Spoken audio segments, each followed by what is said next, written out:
ኮቢ ማይኖን በጥሬ ዝውውር መስኮት ለማስፈረም ኒውካስትሎች እንደሚፈልጉ እየተነገረ ይገኛል። የኒውካስትሉ አሰልጣኝ ሄዳው የተጫዋቹ አድናቂ ናቸው። በጥሬ ዝውውር መስኮትም የሚቻል ከሆነ ተጫዋቹን ማስፈረም እንደሚፈልጉ እየተነገረ ይገኛል።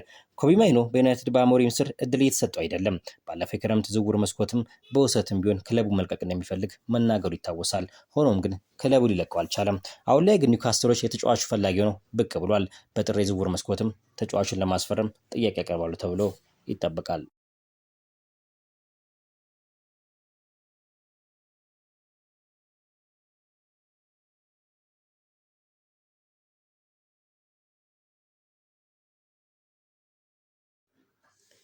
ፖል ስኮልስ ብሩኖ ፈርናንዴዝ 10 ቁጥር ቦታ ላይ መሰለፍ አለበት ሲል ተናግሯል። በዩናይትድ ቤት አንድ ፈጣሪ ተጫዋች ቢኖር እሱም ብሩኖ ፈርናንዴዝ ነው። ስለዚህ 10 ቁጥር ቦታ ላይ ነው መሰለፍ ያለበት ሲል ተናግሯል። እንደሚታወቀው ብሩኖ ፈርናንዴዝ ሩበን አሞሪም ወደ ኋላ ስበውት እያጫወቱት ይገኛል። ይህ ደግሞ ለሱም ለዩናይትድም እየጎዳ ይገኛል። ብሩኖ የሚታወቀው በ10 ቁጥር ቦታ ላይ ነው። ነፃ ሆኖ መጫወት ነው የሚፈልገው። የብሩኖ 10 ቁጥር ቦታ ላይ መጫወት ለአጥቂዎችም ትልቅ ጥቅም አለው። ምክንያቱም የጎል ዕድሎችን እንዲፈጠር ያደርገዋል ሲል ተናግሯል።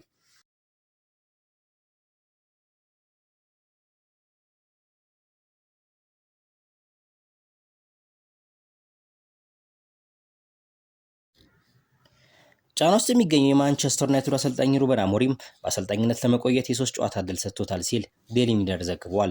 ሩበን አሞሪም በማንቸስተር ዩናይትድ በስካሁን ቆይታው የማሸነፍ ሪከርዱ በዩናይትድ ቤት ከታዩ አሰልጣኞች በሙሉ ዝቅተኛው ነው።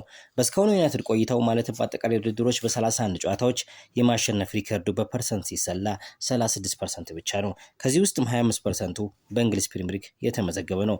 ሩበን አሞሪም በዚህ ሁኔታው የሚቀጥል ከሆነ ብዙ ሪከርዶችን በዩናይትድ ቤት የሚያበላሽ ይሆናል። አሁንም በእንግሊዝ ፕሪሚየር ሊግ በዚህ ውድድር ዓመት በአራት ጨዋታዎች 4 ነጥብ ብቻ በማስመዝገብ አስከፊ ጅማሮ እያደረገ ይገኛል።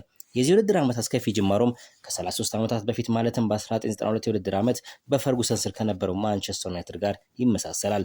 ሆኖም ግን የ1992 ማንቸስተር ዩናይትድ በመጀመሪያዎቹ 4 ጨዋታዎች 4 ነጥብ ቢሰበስብም በያዘው ዓመት ፕሪሚየር ሊጉን ማንሳት ችሎ ነበረ።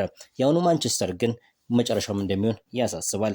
አሁንም ሩበን አሞሪም በቀጣዮቹ 3 ጨዋታዎች ማለትም ከቼልሲ፣ ከብሬንትፎርድ እና ከሰንደርላንድ በሚያደርጋቸው ጨዋታዎች እጣ ፈንታው የሚወሰን ይሆናል ሲል ዴይሊ ሚረር ዘግቧል።